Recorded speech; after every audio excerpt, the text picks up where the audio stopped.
خرجت العيس تبغي رحب ساحتكم فما فقهنا هزيز الركب أين رمي. وحرمة العهد والود القديم وما قد فاح من مسك ذاك المشهد الحشمي. لولاكم ما تأهلنا لذي سلم ولا أرقنا لذات البان والعلم. يا ساكنين بقلبي لا عدمت لكم معنى لطيفا سرى معناه. حاجة علي يا عم المية، علي المية. حد فاهم حاجة يا جماعة؟ حد فاهم حاجة؟ والله ولا أنا فاهم حاجة. انتوا بتقولوا ليه ولا مش فاهم؟ أنت طالع ليه أنت؟ مش المفروض أقدم معاك أنا؟ لا مش واقفين هنا على جنب وعاملين ورايحين جايين ونصلي. مش بتاع امبارح. مش بتاع امبارح وزي بالليل امبارح. عايز والله يقدم يقول إيه؟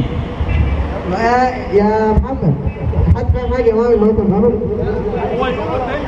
هو تاني مفيش فاهمه؟ لا إذا حد فاهم حاجة محدش فاهم حاجة. واللي موافق إن محمد يقول إيه؟ طب يا جماعة اللي عايز بقى يقدم يقول إيه؟ عشان كده إحنا الاتنين هنقدم النهاردة يا جماعة. أنا عشان كده على الاتنين هنقدم النهاردة. هو أنا ماسك المايك طول الاعتصام. طبعا انتوا يعني شفتوني كتير ماسك المايك وعمال اغني صح؟ اتخلقت مني. دي حاجة طبيعية جدا. محمد طبعا راجل جديد عليكم لسه ماسك المايك جديد. والدخلة اللي هو قالها دي طبعا محدش بس مش معانا. انت بتضحك على الشغل. الله يرزقكم الخير. منورين طبعا يا جماعة. احنا بنرحب بكم في الحفلة اللي احنا الطلبة عاملينها عشان بمناسبة استقالة الدكتورة هند حنفي أو إقالتها يعني أيا كان. في الآخر إحنا نجحنا ولا ما نجحناش؟ نجحنا ولا ما نجحناش؟ بفضل الله عز وجل.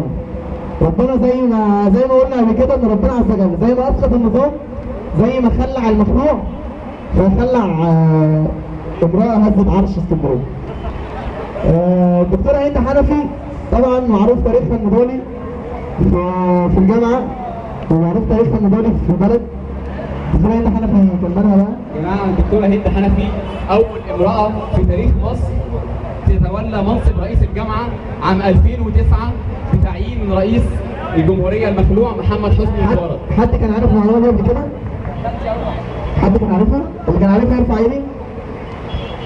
إن هي أول واحدة تولت في مصر. أول واحدة حد بجد شكرا. كمان هي عضو ناشط في الحزب الوطني المنحل. مش بس عضو ناشط، دي واحدة عضو لجنة التعليم بأمانة السياسات بالحزب الوطني. يعني صباح الخير. يعني صاحبة مين؟ صاحبة مين؟ مين حبيب بابا؟ مين روح بابا؟ هي كده. تمام؟ يا جماعة هي عضو المجلس القومي للمرأة اللي كان بترأسه سوزان مبارك حرم الرئيس المخلوع محمد حسني مبارك. طبعا احنا عارفين ان المجلس القومي للمرأة ده افسد الحياة الاجتماعية في مصر، افسد الاسرة، فتح ايه؟ ربنا يخليك. المجلس القومي للمرأة ده زود نسب الزواج العرفي، بوظ الاسرة في مصر، عمل حاجات كتيرة جدا بلاوي كان من ابطالها الدكتورة هند حنفي رئيسة الجامعة. ايه كمان؟ الاعتقالات بقى وتدخل امن الدولة وانت عارف اكيد. طبعا بما اننا نجرب موضوع الاعتقالات ده والضرب، فحصلت اكثر من حادثة ضرب في عهد الدكتورة هند حنفي. كان عندنا طبعا في كلية آداب، كلية تجارة، لما الشرقاوي يهود ضرب عيني. وبراء الضرب. نعم؟ وبراء الضرب برضه واتكسر دراعه. انا كنت بحجز في المستشفى بس الحمد لله ما حجزونيش. وحصلت اعتقالات كتير جدا. طبعا السي في اللي احنا كنا موزعينه في اول الحمله بتاعتنا اللي بيقول ان الدكتوره هند حنفي راتبها $250,000. الدكتوره هند حنفي اعتقلت اكثر من 55 طالب في عهدها. طبعا على ايد امن الدوله. الدكتوره هند حنفي كانت بتسيب ضباط امن الدوله يدخلوا الجامعه ويتكلموا معانا كده احنا كطلبه نشاط، يسال عنك، يعمل مش عارف ايه، يعمل تحريات عنك، تقارير يبعتها لامن الدوله. خلاص انت بقى ليك ملف امن الدوله كطالب جامعي عادي جدا. ده غير تحريم النشاط الطلابي وتزوير الانتخابات الطلابيه. الانتخابات طبعا كانت بتبقى معروفه من قبل ما تبدا. طبعا احنا المسيره يعني مسيره النضال ضد الدكتوره هند حنفي وضد الفساد بدات من زمان، من قبل الثوره على فكره. يعني احنا نفتكر ان احنا طلبه في جامعه عملنا هنا وقفه بالخيار صح؟ كوسه. والكوسه بالكوسه. ووقفنا كده في الشارع بالكوسه. كان ايام انتخابات اتحاد الطلبه الاخيره اللي قبل الثوره سنه 2010. وكنا واقفين هنا وكان واقف الدوله برضه حوالينا وبتاع. نعم؟ كان في حتى يتمسك ساعتها احمد فراس كان هيتمسك على البحر هنا. بعد كده بعد ما الثوره قامت والشباب يعني غيروا البلد والشباب والشعب اسقط النظام والله عز وجل طبعا بفضله. بعد كده لا لازم نحكي حاضر. بعد كده طلبه الجامعه كان لازم يبقى ليهم صوت. طلبه الجامعه كان لازم يقولوا لازم نطهر المؤسسه الاولى في مصر اللي بتخرج الفئات، كل الفئات اللي عاملين في البلد، دكاتره واطباء اطباء ومهندسين وادبيين زي كل حاجه.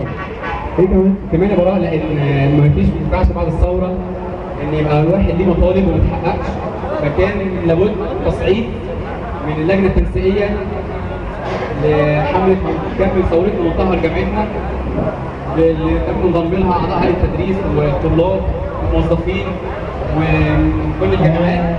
هنحكي طبعا قصه الاعتصام دي، لكن بعد ما نسمع اول فقره معانا فقره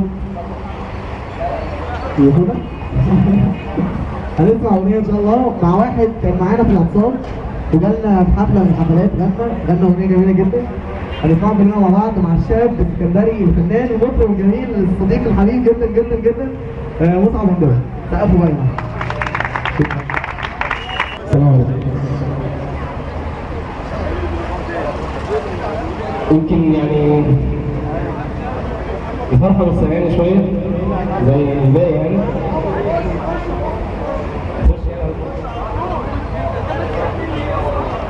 تسمعوا ايه طيب؟ تسمعوا لحاجة نسيت تقولون تاني ولا تسمعوا ارجع حولك عليا؟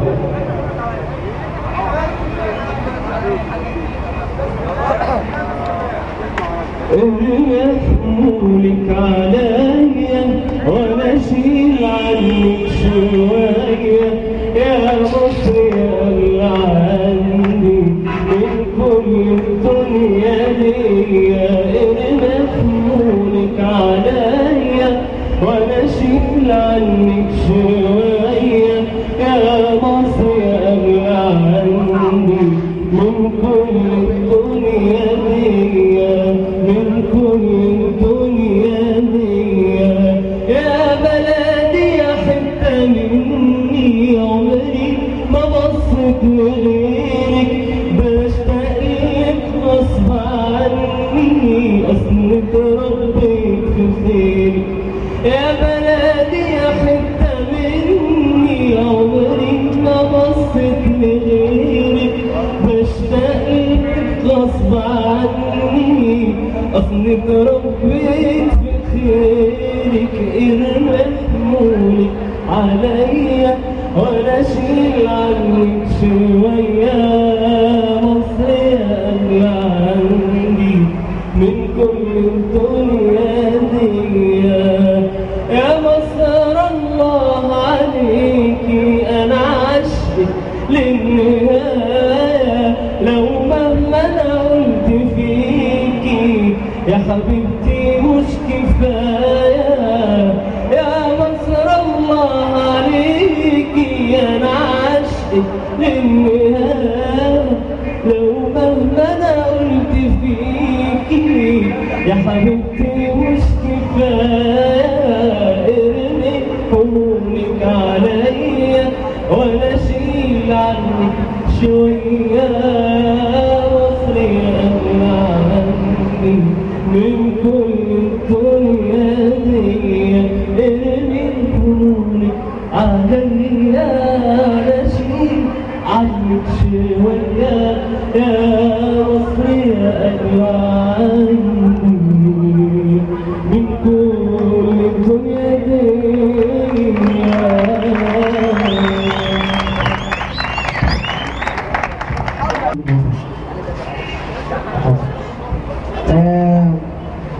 شكرا للفنان الجميل مصعب هنداوي. والآن مع الموهبة الصغيرة مع الجسد الصغير مع الضيف الموهوب عبد الله. تعالى عبد الله. ازيك يا عمو؟ سرجان عبد الله. انت ايه كليتي؟ ابتدائي. ربنا معاك ربنا معاك. سوري. الرسالة الأخيرة: الوقت يمضي والحياة تسارع، فاصبر بعمرك إنه لا يرجع. حاور وناقش واستمع صوت الشموع، فقد جموع السم من لا تسمع. إني رأيت بمصر نهر محبة ما كان من دون الحوار سينبع. عانت بلادي ظلمة الصمت الثقيل، فكل صوت